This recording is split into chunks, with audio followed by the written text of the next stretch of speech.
Call log 2:42 AM. Call లాగ్లో సమయం స్పష్టంగా ఉంది. 2:42 ఏఎం. పోలీసులు అక్కడికి చేరుకున్నప్పుడు కూడా ఫోన్ ఇంకా కంపిస్తూనే ఉంది. ఆమె శరీరం పక్కనే పడి ఉంది. ఆమె కాల్ ఎత్తలేదు. ఎత్తలేకపోయింది. నేపథ్యం మీరా రావు, వయసు 27. Junior auditor. నేర చరిత్ర లేదు. శత్రువులు లేరు. సీసీటీవీ, సెక్యూరిటీ గార్డులు, బయోమెట్రిక్ ఎంట్రీ ఉన్న ఒక గేటెడ్ అపార్ట్మెంట్లో ఒంటరిగా నివసిస్తోంది. ఇక్కడ ఏమీ జరగదు అని నమ్మేవాళ్లు ఎంచుకునే ఇల్లు అది. ఆమె తల్లిదండ్రులు చివరిసారి ఆమెతో మాట్లాడింది రాత్రి 9:11 బాగా అలసిపోయాను. త్వరగా నిద్రపోతాను అంది. కానీ ఆమె నిద్రపోలేదు. సీన్ ముందు తలుపు లోపలనుంచి తాళం వేసి ఉంది. పగలిన కిటికీలు లేవు. బలవంతంగా ప్రవేశించిన ఆనవాళ్లు లేవు. మీరా సోఫాపై కూర్చుని ఉంది. కట్టలేదు. నోరు మూయలేదు. ఆమె గొంతు శస్త్రచికిత్సలా ఒక్క కోతతో కోసేశారు. పోరాటం జరిగిన గుర్తులేవు.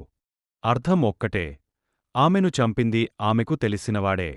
లేదా ఆమె చూసేలోపే అతను అక్కడ ఉన్నాడు. పోలీసుల దృష్టి వెంటనే ఫోన్ మీద పడింది. 2:42 ఏఎం. కి వచ్చిన మిస్డ్ కాల్ ఒక అజ్ఞాత నంబర్నుంచి. కాని అసలు భయంకరమైన విషయం అది కాదు. Call duration 7:13. మిస్డ్ కాల్ అంతసేపు ఉండదు. అంటే ఎవరో కాల్ ఎత్తారు. మీరా ఫోన్లో ఆటో కాల్ రికార్డింగ్ ఆన్లో ఉంది.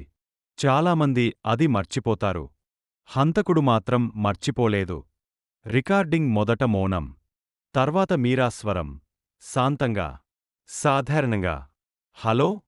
కొద్దిసేపు నిశ్శబ్దం. తర్వాత ఒక మగ గొంతు. మృదువుగా, పరిచయంగా. వెనక్కి తిరగకు. ఆ క్షణంలోనే ఆమె ఊపిరి మారింది. వేగంగా, అశాంతిగా. ఇది సరదా కాదు అంది.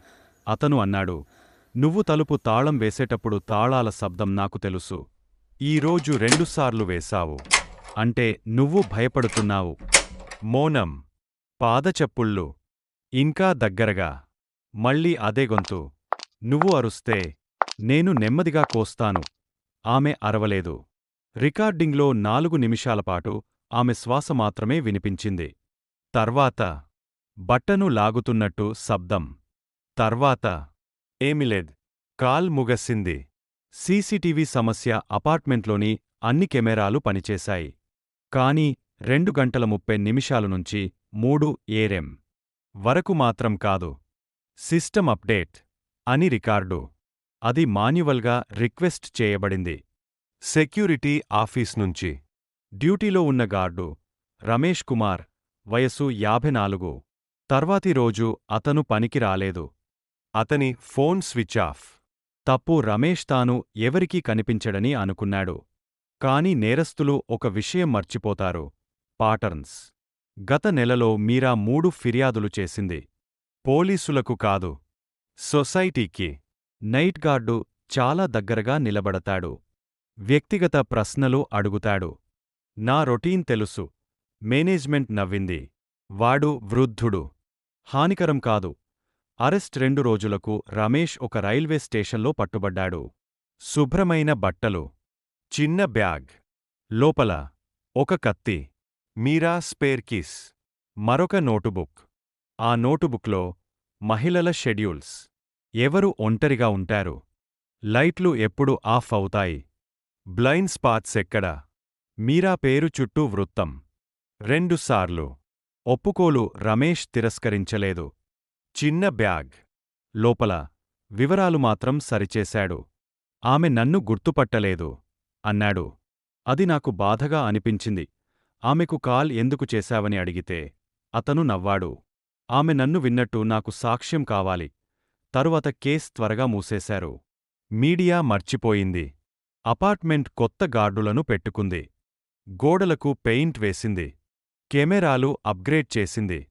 ప్రజలు మళ్లీ సేఫ్గా ఫీలయ్యారు. కానీ ఒక విషయం మాత్రం అర్థం కాలేదు. మీరా కాల్ లాగ్లో పోలీసులు వివరించలేని విషయం ఒకటి ఉంది. 2:41 ఏఎం.